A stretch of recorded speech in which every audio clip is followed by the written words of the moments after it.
What does that sound, you ask?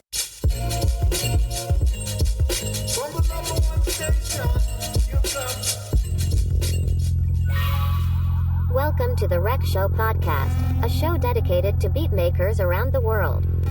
Kick back, relax with the host, Golden Mind.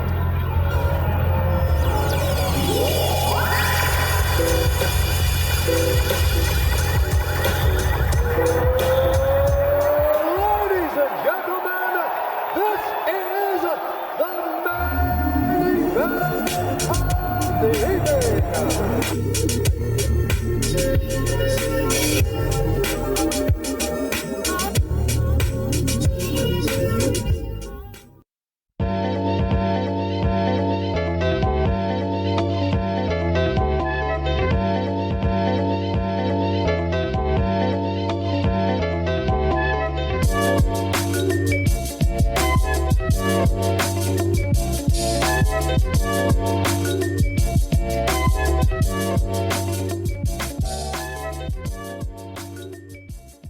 What's good, everybody? What's good? I hope everybody is counting their blessings and not their problems. Yo, that's how we starting off the show. Welcome to episode 101. Yeah. Yo, this is Trail Mix from the Knx Mix by Knxwledge, man. One of my FABC Austin, Texas brothers. Check it out, man. That's the intro track. Click on the link in the description of the show. You're doing some amazing things. Music is out of this world, man. But we'll be back. Peace and love, yo. Yeah.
All right, check 1 2. Peace and love, everybody. Golden Mind here for the Rec Show podcast.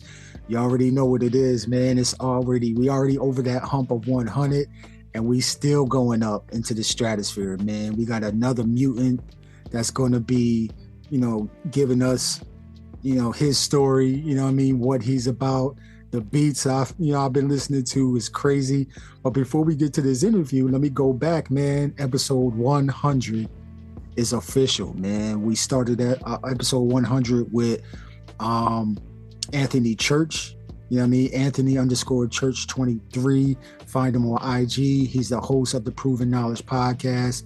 Always tapping in with amazing artists, beat makers, engineers, like all that type of stuff. Tap in with the Proven Knowledge podcast as well, because that's not what we're not just going, keep everything to us. We branch out into other podcasts, and if everybody's doing other things with podcasts, we're going to tap that too, So that's what we're doing. Episode 100, tap into that.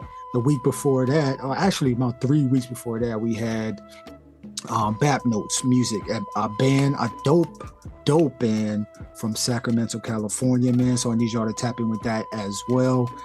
Yo, let's get to this week, man. Yo, I got an amazing beat maker, man. Yeah, I mean, he's a graphic designer. He's a DJ.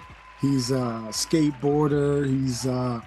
We're gonna find out what else he's into, man. But he's pretty much an all-around, like arts, music, like all that type of stuff, man. So we're gonna get to our guest, who's hails from Connecticut, man. Connecticut is a haven for dope artists, man. Dope artists. I'm talking about visual art. I'm talking about music art.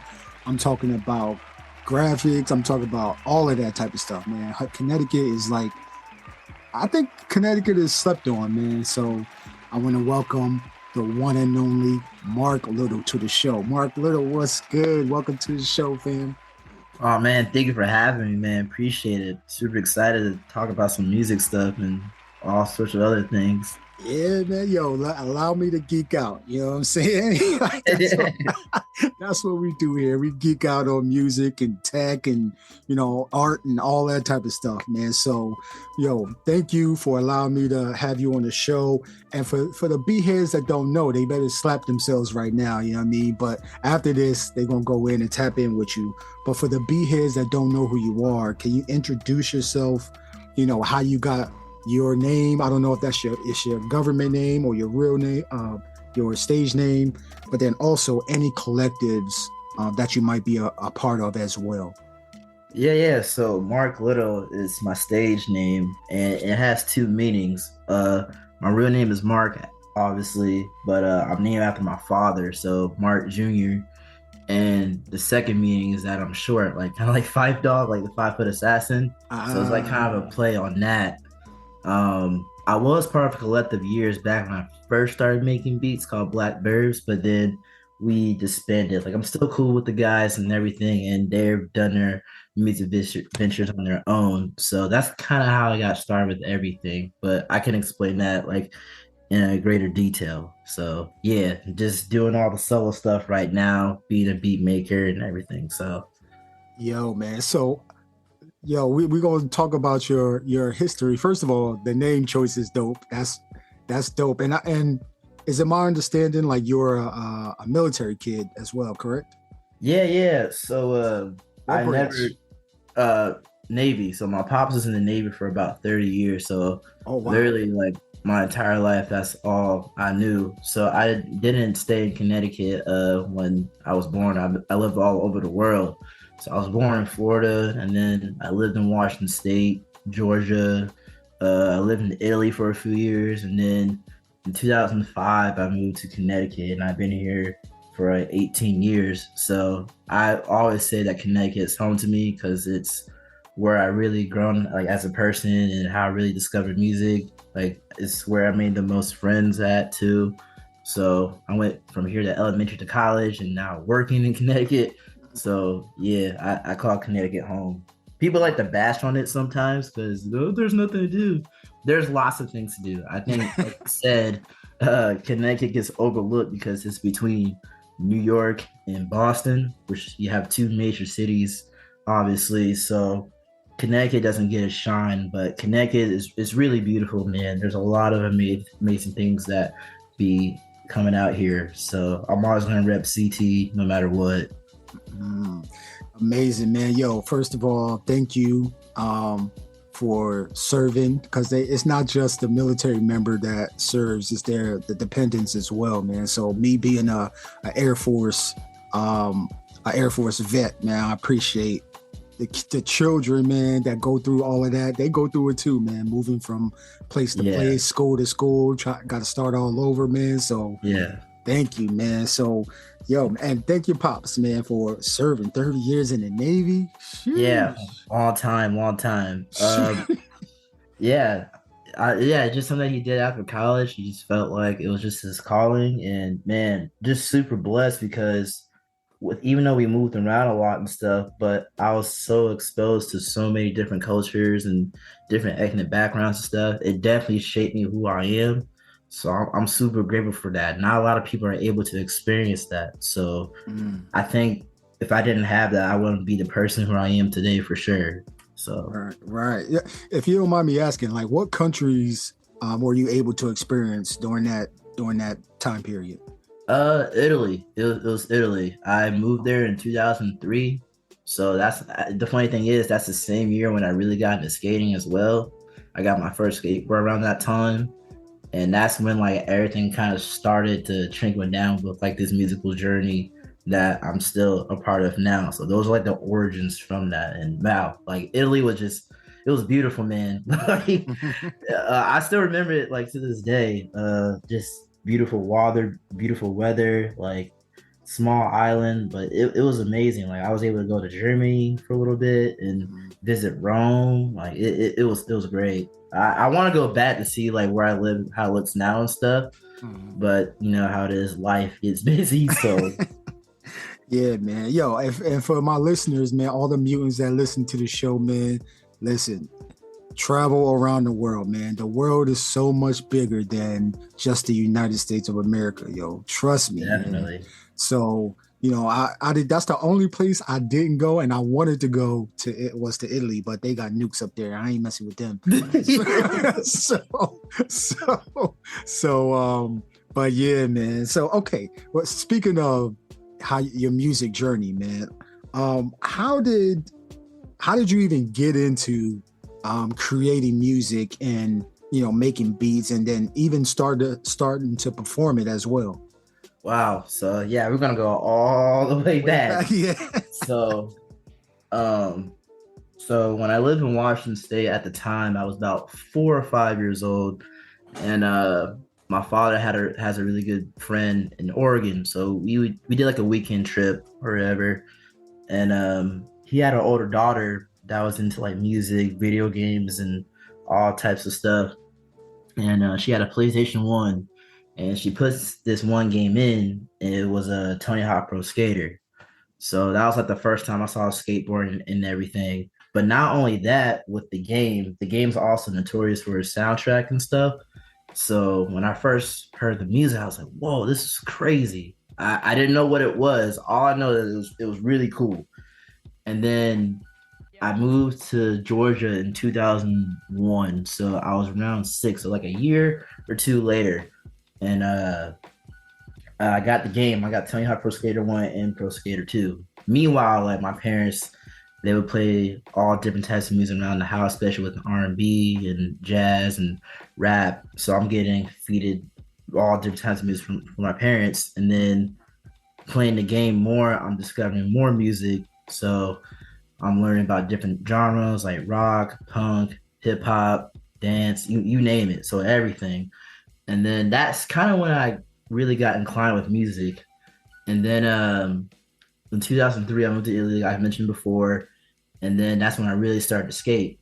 So with skateboarding, you have skateboarding videos and they have soundtracks, obviously. Mm-hmm. Yeah. So I was getting discovered with all these different types of music. So I was learning about Madlib, Looppack, MF Doom, like a bunch of rappers and producers that are obviously very impactful in all these different types of music, like De La Soul, Tribe. So from early on, I was getting a sense of like, whoa, this stuff is dope. But I didn't know who it was at the time. I just knew that it sounded really good. So years goes by, and I'm in middle school and whatnot, and I'm starting to get into hip hop more. And my pops, he's teaching me like the greats like Rakim and Nas and Jay-Z and DMX. And I was always the type of kid, whenever I got into something, I like to learn the history of it. So I was like, I need to find out like how rap got to how it was at that time. So you got to imagine 2006, 2007, it was a ringtone era. So you had like Laffy Taffy, Soulja Boy, like all that stuff. Now I'm a kid, I'm 11 and 12, so I like that stuff. So, and at the same time, you had Kanye and Lil Wayne was doing his thing at the time. So a lot was going on. But through learning about hip hop, I started learning about Common, Mos Def, Tribe, Madlib, Doom, Dilla.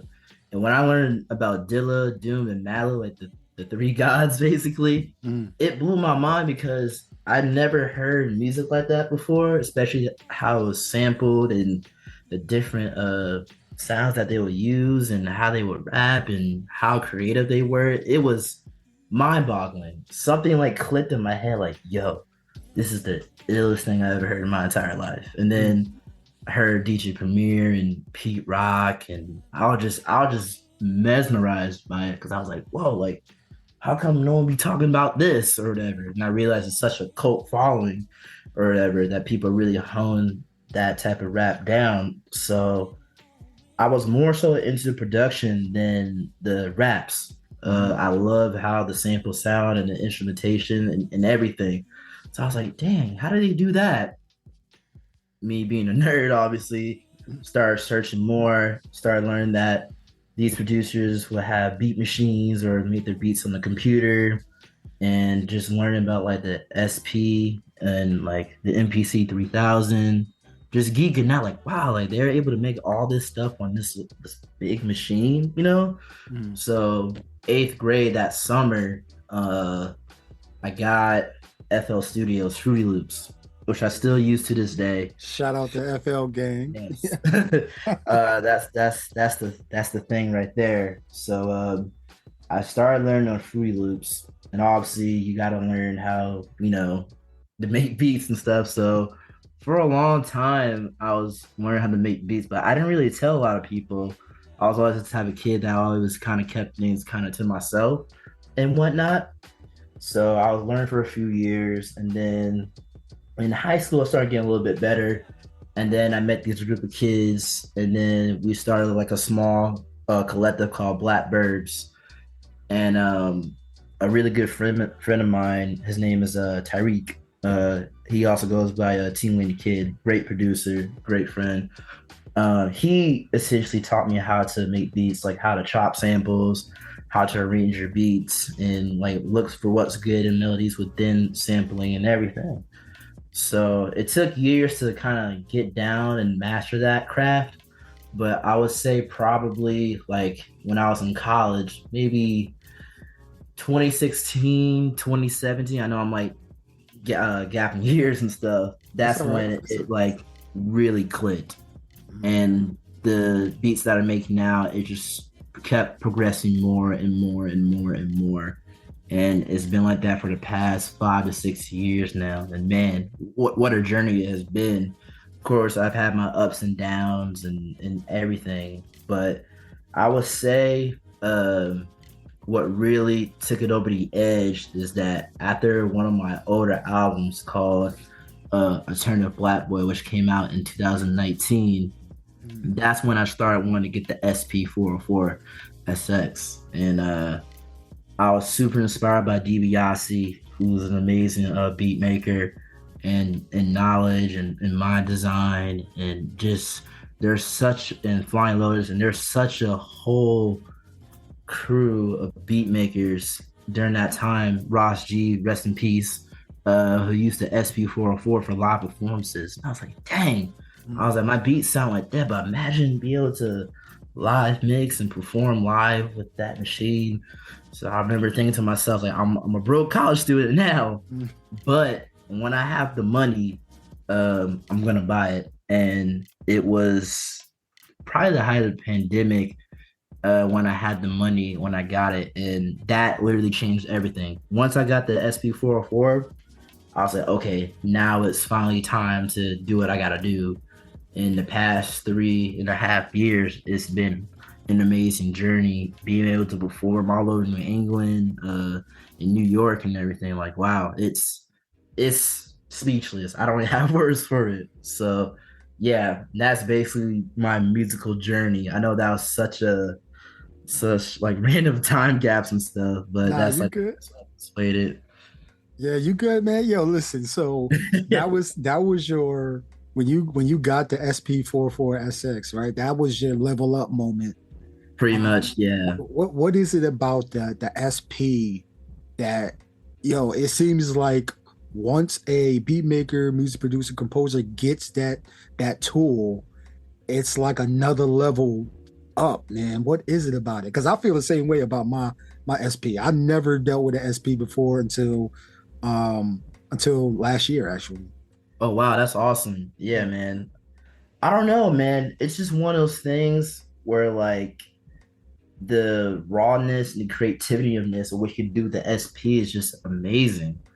Like I made some beats obviously off the SP404, but just the different effects you could control, the way you can transition to your other beats playing live, and then also people's reaction when you play those live beats. People are always like, "Yo, like how do you do that? Like you don't have no screen or nothing like that. Like you're just basically just off by ear. Like yeah, it's practice. You gotta learn how to understand that. It's kind of like old school DJing, but I don't know. Something about that machine is just it's just I don't know. It's just hard to explain. It's just amazing.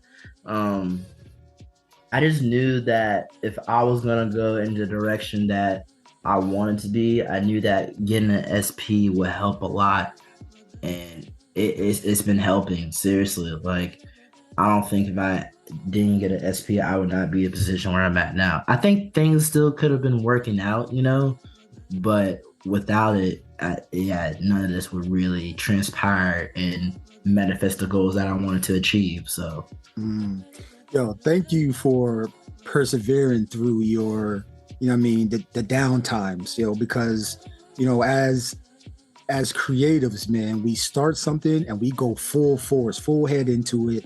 We learning about it, we doing it over and over and over again. yeah. And then it's a point to where we like, damn, man, nobody's paying attention. Man, maybe it's me. Maybe it's not that good of a of a product. Like whether it be music, art, clothing, anything like that. But then there's a point to where you like, you know what? Freak it, man. I don't care, man. I'm just making it for me. You know what I mean? And if the world likes it, they come with me. You know what I'm saying? So, what do you attribute you getting over that hump through the dark times, man? Oh yeah, that's that. I think that's what makes me who I am, honestly. I think just growing up, being in a space where you never really fit in, especially the hobbies that you do, people tend to look at you kind of weird and treat you differently. So I've understood that for a very long time. And especially when you start getting into the musical art scene, it's hard to break that mold because everybody's doing the same thing, what's hot, And when you do something so different, so foreign, people are not going to get it, and they kind of try to like sun you in a way. And I've been in those experiences where it sucked, it hurts your gut, and it makes you like feel like you want to quit and everything. But you gotta be like, screw that. Like, this is who I am. I'm not apologizing who I am. Take it or leave it. If you like it, cool. If you don't, then whatever. You're missing out. And I think what also helps too is just having the right circle around you. Like the people that are helping me out, or like my close friends that come to my shows and really support, are my cheerleaders. Like without them, I wouldn't keep going. So the fact that like I have them in my life like that, it helps so much, And you just can't let the BS get to your head. You got to remind yourself that you are worthy of something when it comes to this music stuff. So, yo, you giving them crazy jewels right now, yo. Like, yo, y'all listen, internets, man. We here with Mark Little, man. Listen, Connecticut beatmaker, DJ, graphic designer, skateboarder. Like, yo, he doing it all. But man, you just gave him a crazy gem, man. Just don't apologize for being who you are, man. Just it's true, man. And you gotta. When I watched this interview with Doom, it was like a Red Bull interview or something like that. But the biggest thing that he said was follow your heart. And he was basically saying that like people not understand what you're doing, but you gotta follow your heart no matter what. And that's something that like I really, really took in. And I always follow that saying is literally follow your heart no matter what people think. It may not be today or tomorrow, but people are gonna catch on. Yo, man, you already gave him like 10 jewels already, yo. Like, yo, man. So okay, let me get to my next question, man, which is you already named your top 3, right? So Dilla, Madlib, I think it was, and Doom. Yep. Yeah. That's the gods right there, right? So yeah. Your pops, and I'm pretty sure your mom's was like putting you on crazy game early, man. Oh yeah. With hip hop. And we celebrating the 50th year of hip hop this year. I think August 14th is the birthday of hip hop. Yeah, I think so. Yeah, which is so crazy to think. Like, there's so much history, so little time. Right. 50 years ago, we've in hip hop, and I say we because we are contributing to the legacy of hip hop. You know what I'm saying? As a culture, like. So I wanted to ask you, like, part of hip hop, they have 4 pillars, right? Right. 4 pillars being, breaking, graphing, MCing, DJing. But which one of those did you start your journey with? Oh, that's tough. I mean, wow. I would probably say DJing, because even though that's close to beat making and stuff, I always loved how the DJ was the guy that was able to break the records, that was able to make the crowd have a certain type of vibe. They control the party, the narrative, and the whole aesthetic and everything. So when I first learned about hip hop, I was like, man, being a DJ must be so cool. Like, you're the guy that plays the dope music. Like, no one's trying to ask you to play such and such. Like, they trust your your musical knowledge and everything. So for me, I would definitely have to say the DJ aspect of hip hop. But those original 4 are important too. I mean, you can't forget about the breakdancing aspect, especially MCing. I mean, if you playing good music over like a good instrumental and the MC can rap over something that's pretty dope, like a quick 8-bar or quick 16-bar, dope, And I'm just glad that people are still acknowledging those 4 core elements of that. Yeah, man. Like, we gotta respect the history. And part of what's great about this show, in my opinion, is we're documenting history with the different mutants from different planets, man. Y'all be on different planets with y'all music, man. I love coming to visit with y'all. You know what I mean? I'm speaking crazy right now, but you know what I mean. Of course, yeah. So, but man, all right. So let me ask you this: if you can, and this one might be another hard one, but I'm pretty sure you got it. If you're able to, can you name that one, or it might be 2 or 3 beats, that when you heard them, like, it just wrecked you, man. It just made you like, yo, what the heck is this? Like, who made this? How did they make it? That type of reaction, man. Goosebumps reaction. I could probably give you 2 or 3. The first one I can say, the top of my head, is Doomsday by Doom, which was crazy to me because obviously that's an original Sade record. But I'll never forget when I heard this record for the first time. And one day I was listening to like an internet radio on the internet. I don't remember the website it was, but I was like in my room listening to it, and then I heard Doom come in, and then it plays the loop, obviously. And I was like, what? I was like, this dude sampled Sade.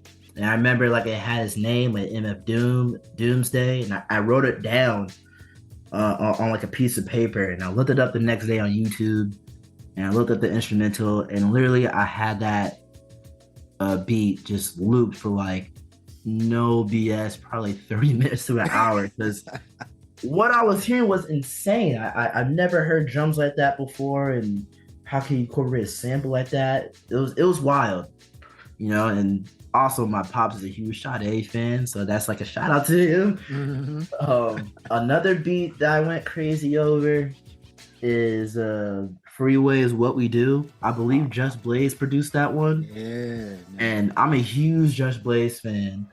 And when I heard the way that was sampled, I couldn't believe it. And the way those drums come in and how it's like like crazy, like classic Just Blaze. And yeah, like I said, like I feel like he's underrated.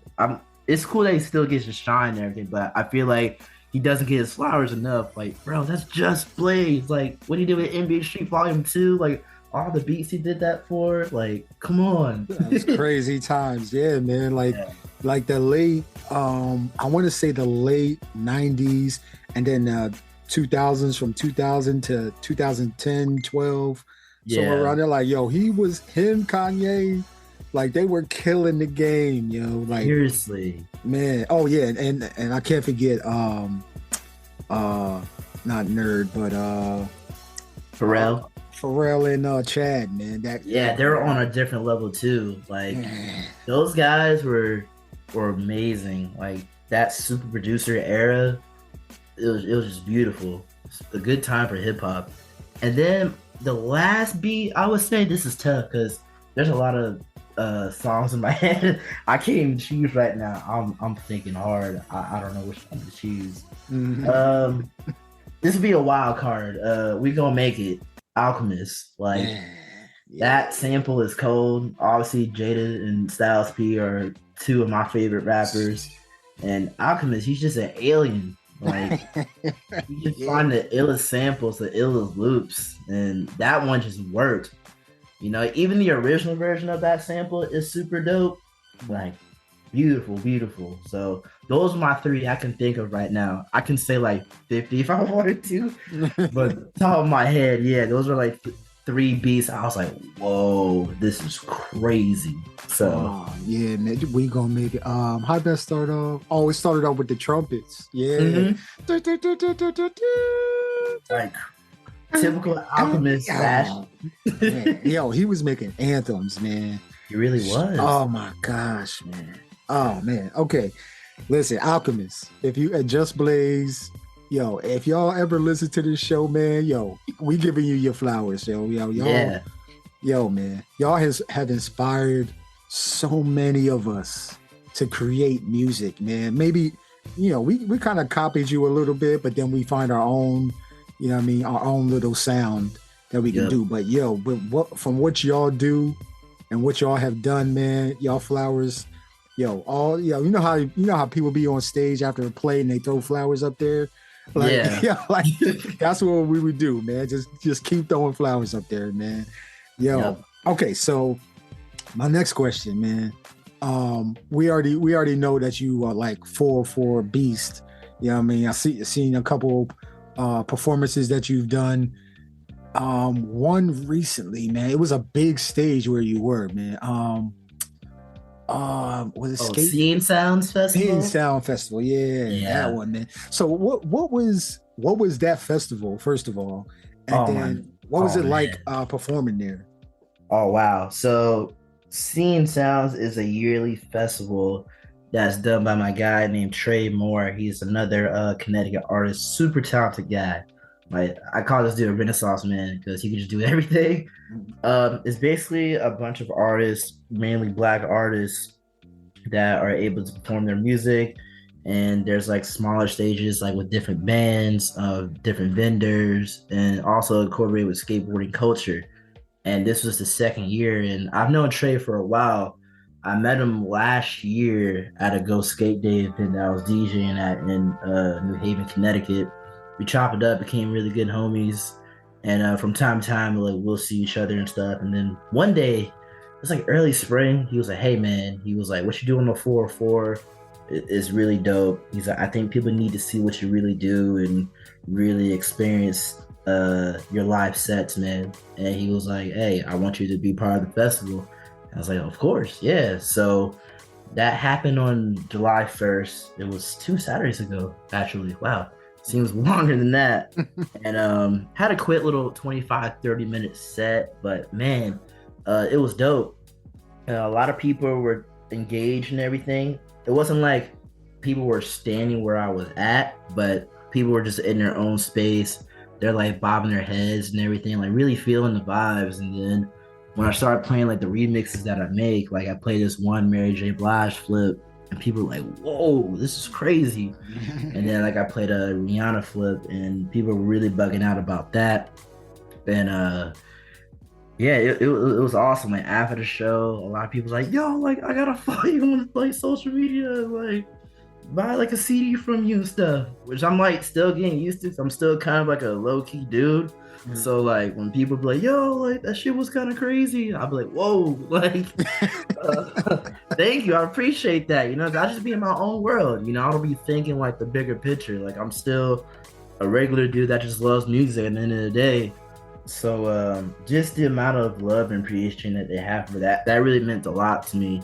And that really made my day, man. Like I'm always flabbergasted that people be really checking out my music like that and really like it and stuff. So it was awesome. It was such a amazing experience. It's probably one of the best sets I've done thus far. Like there's been a lot of great sets this year, but that one in particular was really special for sure. Man, yo, so I'm just seeing it from IG. It looked amazing. You know what I mean? You said yo, the beats that you picked to perform, always crispy, man. But Go Skate Day. What, like, it's around, like, you've been skating for 20 years now, right? So 20 years. Correct. What is it about skateboarding that goes well with, you know, music and especially beat culture, to be specific? Oh wow, yeah, there's so many similarities with skateboarding and music. I mean, as many skaters they're also dabbled into music. So whether that's rock, whether that's funk, jazz, hip hop, both cultures within music and skateboarding both represent like the misunderstood and the understood, especially with hip hop. And the way I see is that like hip hop and skateboarding are obviously misunderstood culture that people think that are rebellious and everything. But once you get in that culture and understand how sacred and amazing it is, you get both ideas of just like, you know what, these are people that are expressing themselves in the most purest form. And that's why with skateboarding and hip hop, they correlate so well together, especially with beat making culture. I mean, it's just a group of people that are into the same thing, that are different from other people, regular people, and express themselves in the most coolest form. So when Go Skate Day happened, it's people from all different kinds of culture and backgrounds coming together in one area, skating, loving music, having fun.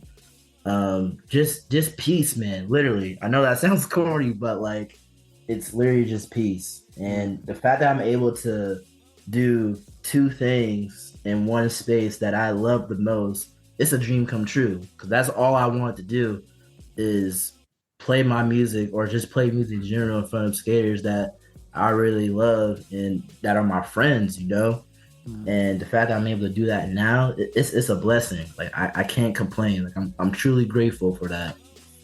Yo, man, like the simple fact that you found your thing, you know what I mean, and you're able to share that, yo, like that's rich, man. That's wealthy, man. You could, some people go their whole lives and, you know, not tap into whatever brings them joy, man. But you found what brings you joy and you stick with it as well, man. Like, is there ever a time where you're like, you know what, man, I don't really care about skateboarding, I don't care about music today, type of thing?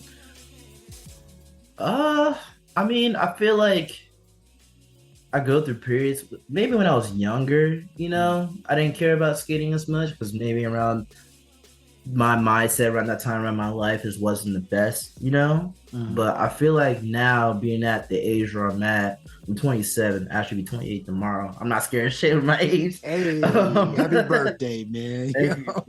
Thank you. No, I think now, being at the mindset where I'm at right now is the healthiest. Because I think when you first start as a kid, you have kind of the wrong reasons of doing stuff, you know what I mean? Like, oh, like I want to be able to press this person or that person or be cool with this person, that person. It's not pure. You kind of lose that for a little bit. So when you go back to your roots of why you do it and why you love to do it, you have a different perspective and a greater mindset. And now you have this drive to do what you want to do, especially with two cultures that I love. So I feel like not as much, but I think when I was probably 2021, it was a certain point where like, yeah, I'm not feeling it. But then I got that spark back. That spark, man. Yeah, keep that spark, man. So, another question before we start talking about your music, man. Yep. That you were featured on Fox 61 News, where you talked about, you know, how rich the art scene is for in Connecticut. But for people that don't know, like, can you describe or paint a picture like what that is like in Connecticut for, you know, anybody that may not have never been there, or even some New Yorkers, some Bostonites, some New Jerseyans that have, it's literally right up the road, but they've never been there, you know? Yeah. People always overlook as Connecticut, like I mentioned before earlier, where it's a small state, like it only has Hartford, like it's only known for being wealthy and stuff. It's kind of true, but there's so many creative people here that just want to come together and showcase their art, whether it's music, film, photography, anything. And I feel like it really started, like, probably from my perspective, 2018 and 2019. And I don't know, people it just clicked. Like, hey, we may be a small state, but we got a lot of talented people here. Like, if we just work hard as a collective together, like the whole state, things are possible. I mean, the things that have been achieved with Trey doing the Scene Sounds Music Festival, or my good friend Josh, he has his small shop called Cafe Media, where he showcases clothes and music, anything that's incorporated with pop culture, especially in Connecticut.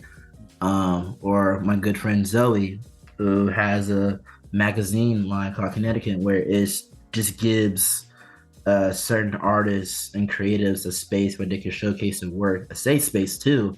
And there'd be pop-up shops, even not just in the hip-hop aspect too. I mean, in the hardcore scene as well, and even in skateboarding. Like, we just have that pride of, like, you know what, like, we may get overlooked, but we have something special here, and it's been growing each year. And I'm just really, really stoked that I'm able to contribute something that special.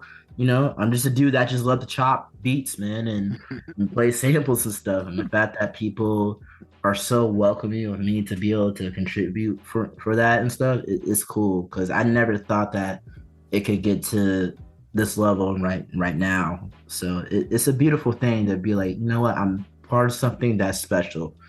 And a lot of people like to leave Connecticut to go to New York or Boston because of bigger opportunities, which is nothing wrong. But it's something about home where you can contribute something and be a part of something. You know, like, I was able to help with that, you know? Mm-hmm. So I think it's that factor, just like we can do our own thing. Like, we don't need to rely on the big cities and stuff. Yeah, man. You know, I when I lived in New Jersey, like, the only time we would go to Connecticut was, there was a church that I was a part of, and they had like different chapters around, you know, like Newark, New Jersey. Mm-hmm. I don't think we ever had one in New York, but it was like Connecticut, Massachusetts. I think we had one in Delaware, North Carolina. Like, it was all over the place, man. But when I seen Connecticut, I was like, yo, it's a different type of air up there. And I was younger when I noticed it, but it's like a different type of air up there. I don't know what it is. It's like, I don't know. I don't know if y'all got a vortex up there or what, but yo, it's crazy, man. Would you feel like the energy is like a lot more prevalent up there? You know what I'm saying? I would say too. It also is kind of hard to explain too, because like you get, I don't know, it's tough to explain. Even someone that's been living here for 18 years, it's just one of those things where it's just like, we're like kind of a hidden gem in a way, you know? So yeah, it's a hard thing to put a thumb on, you know? Got you. I got you, man. So let's talk about your music, man. We gotta talk about Sup Dog, the volumes 1, 2, and 3. I first started listening to your music with Alternative Black Boy. Yeah, So which features some amazing MCs that you got on there, man. Yo, they was killing the beats. But yeah, yo, can we talk about Alternative Black Boy real quick, man? Because for yo, sure. man, yeah, Yeah, I know it came out in 2019, which yeah, was like was it right before the pandemic? yeah. Right before the pandemic, it came Yeah, out September 18th of 2019. right. What's so cool about that album is that it was my second album, but the first album came out on SoundCloud, which is called Dougie World. But Eternal Black Boy was kind of a pivotal point where if you kind of listen, like my sound was slowly changing. It was something when I really aligned to like what I really want to do. So I was in that phase where it was still that Dougie World era, but with the turn of Black Boy, I was starting to get to the pocket where I'm at now. It was just like the early developments of it. So for instance, the track was Skunks. That first track, that second track that I had with him, like you could kind of hear the pocket that I'm usually into doing now. So for me, it was one of those albums where like, okay, like this is kind of like the last album where I'm still gonna still do the earlier Dougie World stuff, but this is the lane I'm about to start going in. And I think one track for me personally that really showcases that was I did a track with Tyler Luke. It was a track called Red Bank. Um, and that was probably one of the songs where I was just like, wow, I was able to sample something that like really special. It was unique, and there's also some use of the SP effects involved with that as well. And that's when I knew, like, okay, like this is where I need to go musically. People may not get it at first, which is totally fine. I was totally okay with that. But it was a special time. I think I spent like a year making that album. I like worked on it right after my very first project that I did, and yeah, it was dope. A lot of great MCs from that time too. Yeah, the collective that I was in, the last track called Green Out. Um, that was the club that I was in at the time, and that they barred out and everything. So it was a special time for sure. Yo, man. Who Mop Water Midnight Sky? That's a crazy name. Yeah, that's the bro Tyler. That's the Yo, bro. man. That's You know what's crazy. funny with him? He's actually the reason why I got an SP. He using the SP as well. He makes beats too. Talented dude. And he was like, yo, he was like, if you get an SP, he was like, this would change everything. I'll never forget, I had a conversation with him, and I was like, man, like I just want to level up, like how you said.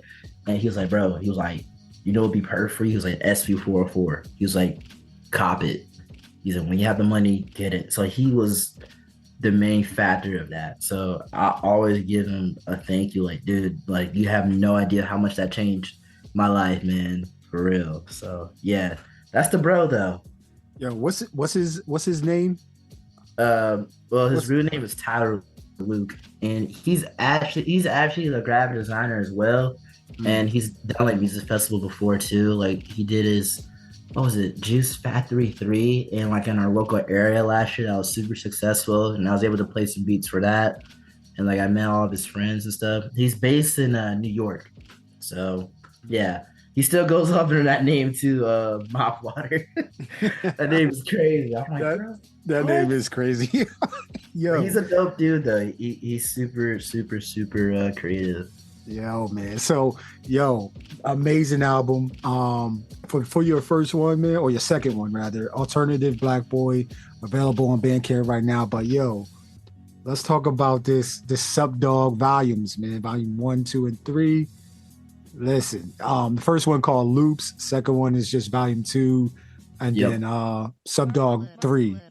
Yep. Man, yo, can you talk about those albums, man? Because I was stuck on what's the name of that one track, man? It might have been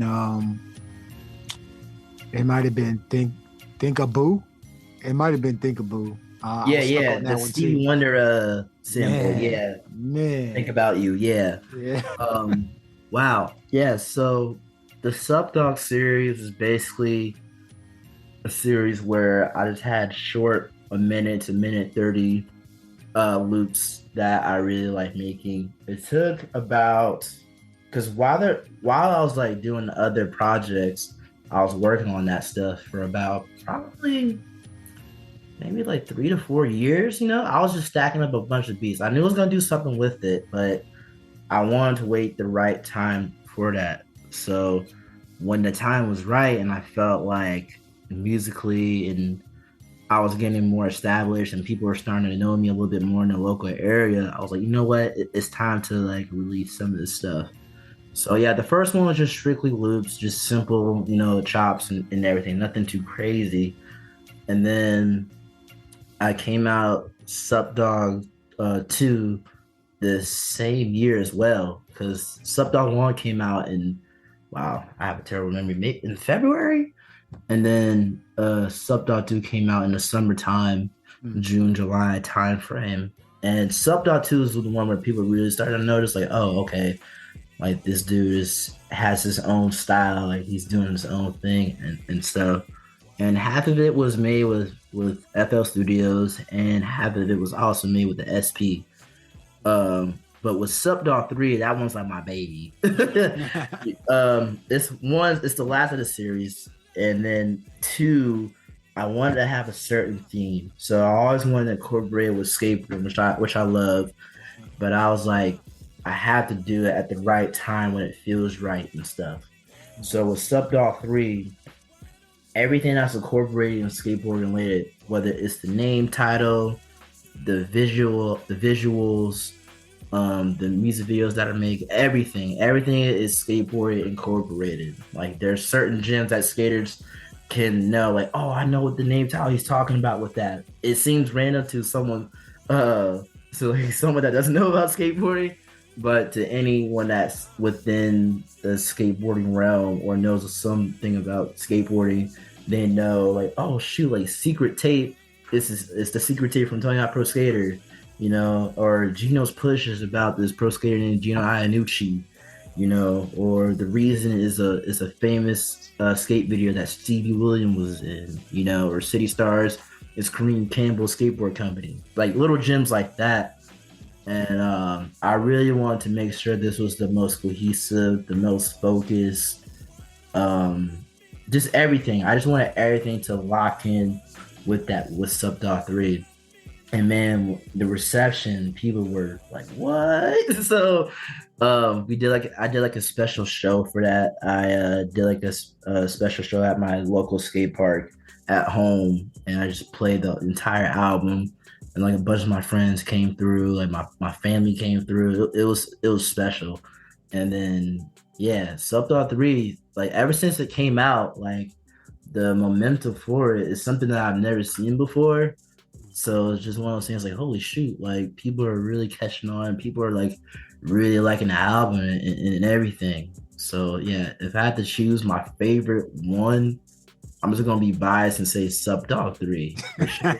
You can be biased, yo. That's your babies. That's your babies, man. Listen, yo, that album is incredible, man. For the mutants that don't know, for everybody that's listening, man, Subdog 3, I'm a link all his whole catalog on Bandcamp inside of the description of the show, man. So all you gotta do is just scroll down while you're listening, and you can see the different links to his social, to Mark Little's social, to everything like that, man, to the music, everything, man. Yo, the kid, the kid on Subdog 2, Volume 2, I had that looped while I was like mowing the lawn. That joint, it goes so hard, dog. Like, yo, oh yeah, man. Thank you, man. Appreciate that. Yeah, that one's a sleeper. The funny thing is, that's like a 4-year-old beat. That was originally gonna be on A Turn of Black Boy, but I felt like it didn't fit on the album. So I was like, I'm gonna hold this one off for now. And then when I was curating the soundtrack, not the soundtrack, but the album itself, I was like, bro, like the kid sounds hard. So I just like remixed it, added some new drums and everything. rework on some sampling chops and stuff. And yeah, that's how it came to be. Man, your chops, man. Yo, we can't leave out You're a Joke too, man. Cause Yeah, man, that album, man, that's another sleeper, man. Yo, like people need to they gonna wake up when they hear your music and they like, yo, You're a Joke, and they listen to the 24 tracks that's on there, all of them just one after the other, man. So dope, man. Talk about that album, man. yeah, that one was super important to me too, because it was the first time where I felt a project where it was me. And what I mean by that is that if you listen to like your Eternal Black Boy and other older projects that I've had in the past, I was just kind of just all over the place, you know, not in a bad way, but I felt like I didn't have a certain sound that was like, this is Mark Little, you know? So for You're a Joke, I spent about 3 years making that. And that was one album where I felt like it was kind of fight or flight mode. It was just like a lot of personal things was going on in my life at the time. And the collective I was with at the time, like we disbanded and there's some stuff going on with that. So I felt like if I'm going to do this music thing and take it really serious, I need to put a stamp on that album. I made like 5 different versions of it. I had like over 160, 70 beats for it. Wow. Like still in the vault. Yeah, that I was making it be like every day for that album. Because I felt like if this one doesn't do anything, then I don't know. I was still spark, but it was one of those albums where it's just like I'm putting everything. This means so much to me. And I was inspired a lot by Knxwledge and Madlib, obviously, but Madlib used to do this series called The Medicine Show. Yeah. And I forget which volume it was, but it was like all his older beats that he had like in the mid to late 90s and early 2000s and stuff. And I was inspired by that, and I was inspired by Knxwledge. I was also inspired by Donuts from Dilla. So it was really, really important for me to hone that in. And that's when I realized something unlocked in me as a beat maker. Like, okay, this is the path I need to go on. And people still talk about that. One of my closest friends, he still talks to me about that. I'm like, dude, like, You're a Joke is crazy. Like, yeah, it puts is. you into such an experience that, like, and I'm like, wow, man, thank you. You know? So just hearing people's reactions too is pretty cool. Man, I love the way that you're incorporating like your photography, where you know, like Subdog is you as a little kid, you know what I mean? Yeah. And then yeah, like is that intentional the way you're doing it? Yeah, it's intentional. So like each album, like Subdog 1 is like when I'm probably like 4. Number 2 overalls, yeah, when I'm 5. And then number 3 is Ashy the Day where I got my first skateboard. So that photo was taken like on my birthday when I got my first skateboard ever. Wow. So I was around 8. So it was really special to me. Like, oh yeah, I'm gonna use this photo. Like Subdog 3, I'm doing skateboarding theme. So why not use the photo where it all start with everything? So it's like a homage, not only to skateboarding, but also a homage to me starting my musical journey. Yo, man. Yo, it's so much music inside. Like your chops are crazy, man. Like, if I could get taught how to make music again, you will be one, DIBIA E will be another one, Mons Rock will be another one. It's a lot of people that can chop samples, and R&B is heavy in your music selection. Like your samples, like you chop a lot of R&B I grew up with, it's what I mean? It's like it brings goosebumps when I listen to it, because I was like, I was at this place when I heard this song. I was at another place when I heard this song. It's like that's that nostalgia type of feeling. Yeah, it's priceless, man. You can't. It's you can't put a price on that, man. I can't even come up with the words right now for it. But you're doing amazing things with your music, man. Your chops and all of that, your drum patterns, all that, man. Thanks, man. Listen, so last 3 questions because I know you got things to do, man. But giving some thought, like who are your childhood beat maker, music producer, superheroes? But even right now, like as you're an adult, about to be, what'd you say, 28, 29 tomorrow? Yeah, man. So internets, man. Wish Mark Little a happy birthday tomorrow. Don't you know what I mean? Y'all gonna hear this. Y'all gonna hear this on Sunday, but still wish him a happy birthday, But who are your top 5 like beat maker superheroes that you're listening to like right now, besides the ones that you named already? Knxwledge, Dilla, and MF Doom. Like who are you listening to right now? Yeah. So right now, the top 5. One, it's been Flying Lotus. I've been listening to him a lot lately. Going back to his older stuff too, like the Reset EP, Los Angeles, even his Captain Murphy stuff that he did. Even though there's like other producers that did some stuff for it. Flylo. I've been listening to a lot of DIBIA E lately. That dude, he's just, his chops are crazy. Like even with like the video game singles he be using is just out of this world. Mm-hmm. Number 3, I would have to say this one's a sleeper. It's DJ Shadow. I've been listening to Introducing a lot, like his most famous album. I know everybody knows that one, but I don't know. I just love his DJing influence and everything that he does with that. Number 4, let's see. I'm trying to think who I've been listening to as a producers and stuff. I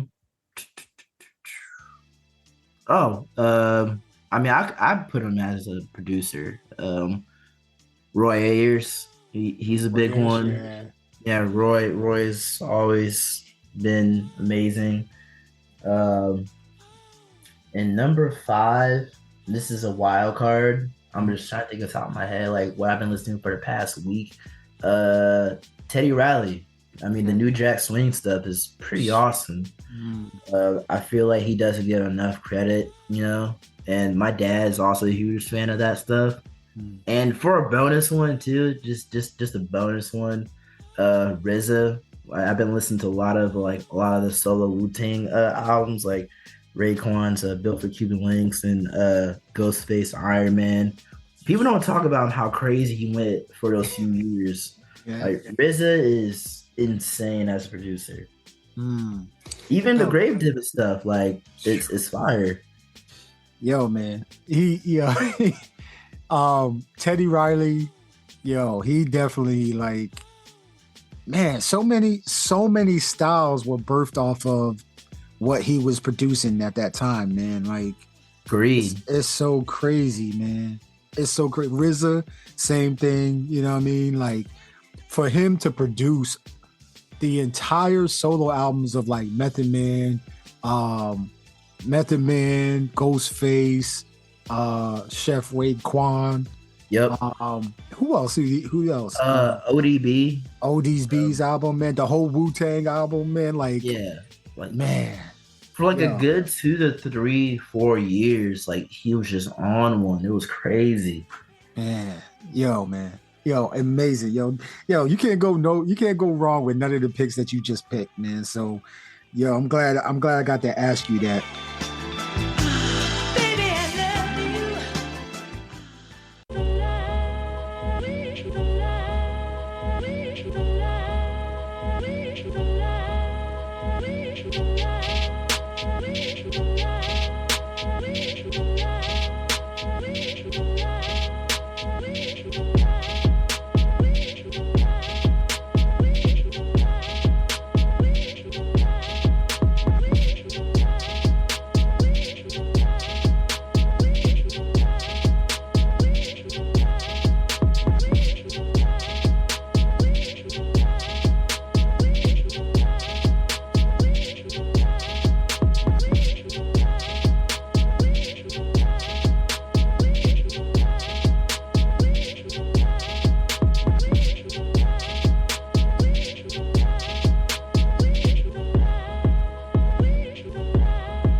Um,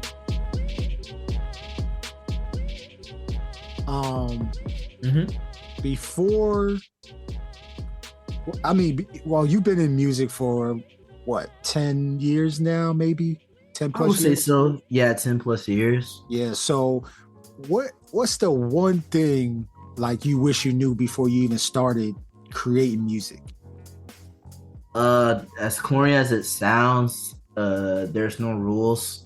You can progress whenever, how long you can do. You don't have to follow what everybody's doing. I think, Message. yeah, I think for me, like the first 5 years, I was just following like what was the cool thing in my local area. And once I was trying to do that, it didn't feel authentic enough, you know? So once I got locked in with the collective I was with at the time, and they told me like, yo, if you just do your own thing, like it'll go way farther. Like people may not get it at first, but it'll work out. And I was like, you sure? But you know, like I said, I was always a kid that didn't really fit in to anything and always did stuff different. So once I started applying that to my music, the world was just mine at that point. So Yeah, you're a mutant, man. So mutants stand out from the rest of the normals, yo. You the red kind of mutant, yo. So listen, man. Okay, last question, man. Yep. And for once again, internets, man, Mark Little, man. So marklittle.bandcamp.com. Check out his discography. marklittle.wave on Instagram, man. Check out his Instagram. I know you had to start all over, you know, because somebody hacked you, man. So yeah, bummer. Man. Yeah, I could. But I still got my fans back, so it's chill though. Okay, good. All right, good. Yeah. They followed you to the new joint. That's a good thing, man. Yeah. You spend time, energy creating this content, and you know, building relationships inside of these platforms, man. For somebody to do that, man, it's like heartbreaking. But I'm glad you got your core back, your core fans back, yo. Right. And some new ones, because I'm a new one. I'm a new fan of you, man. And then the people that listen to this episode, they're gonna be a fan too, man. So just prepare for that. Prepare for the, you know, the fire emojis to come up whenever you post a post a video, all that stuff, man. So for sure.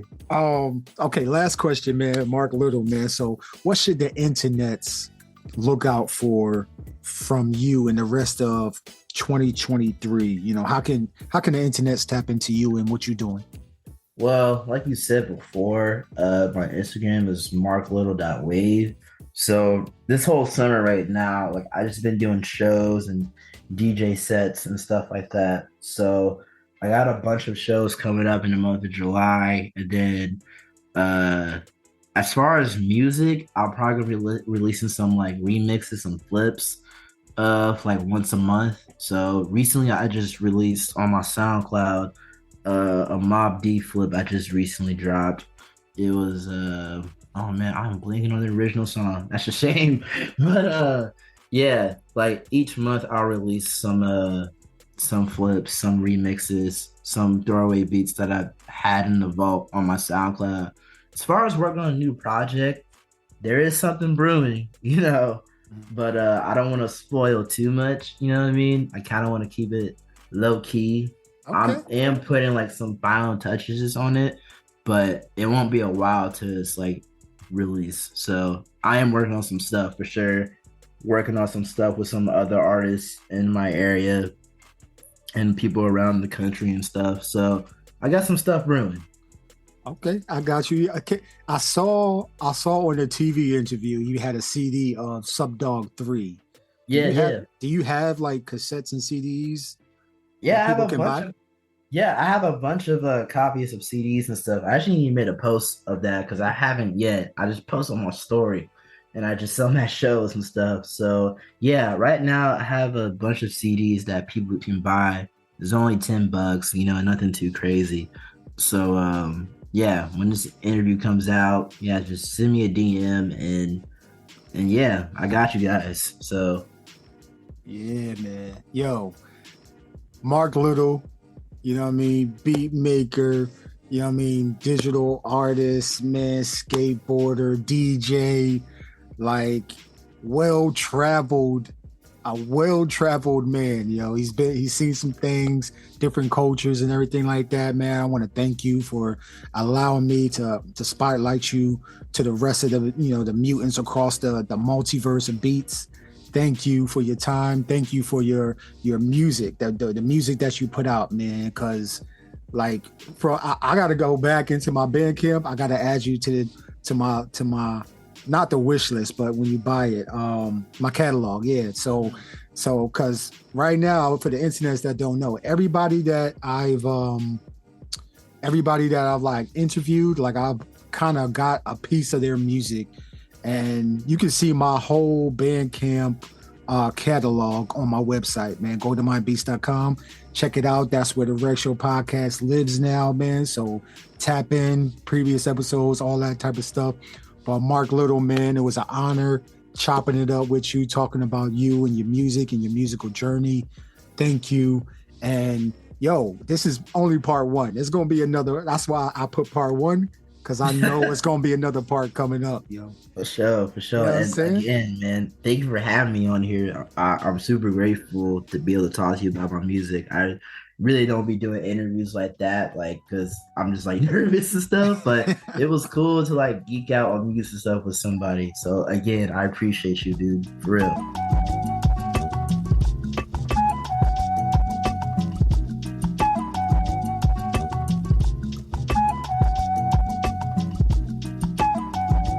Everybody, so you listen, that is the show, man. Episode 101. We already into the hundos, man. I appreciate every single one of y'all, man, for tapping in, man. Hope y'all counting y'all blessings and not y'all's problems. I hope y'all are, you know what I mean, making the music you want to make and expressing yourselves in a positive way, you know what I mean? Build up, man. Don't destroy, and support people that are building some amazing things, you know what I mean? Yo, hip hop, man.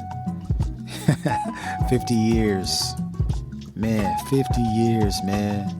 Yeah. Anyway, man, yo, listen, thank you, Mark Little, for spending your time with me, man. Y'all tap into Mark Little. Check out the links in the description of the show. And if you want to support the show, click that support the show link, man. You can support that way, or you can go to mybeats.com and support the show that way. By Venmo. I think I got PayPal. I think I got Cash App in there, man. Any way y'all want to, man. But then also go ahead and rate the show, man. Give it, 1 star if you don't like it, 5 stars if you do like it. And yeah, man. Let's. I guess we gotta feed the algorithms, even though I always say fuck up the algorithms. You know what I mean? But yeah, man.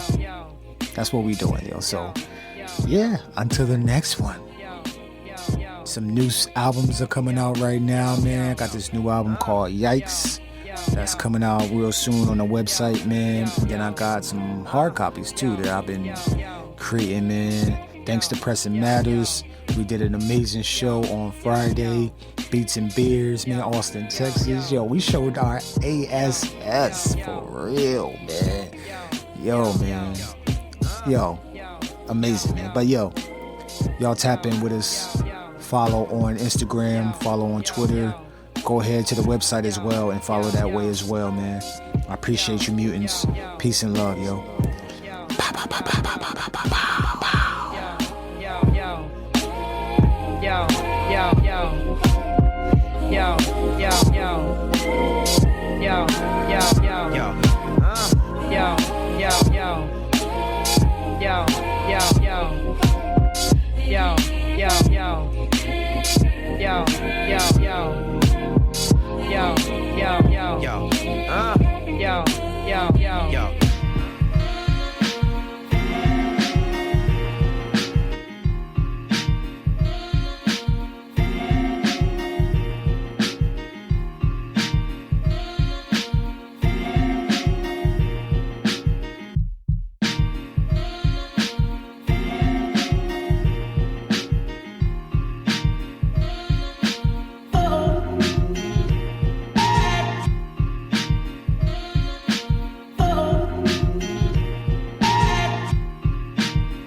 must make the nice vibes right.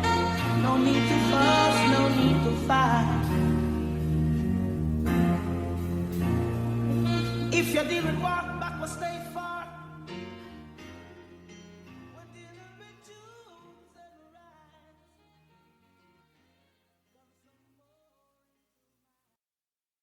These lights represent every living person on the planet.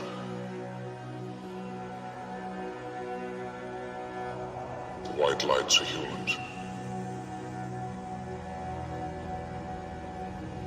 And these are the mutants.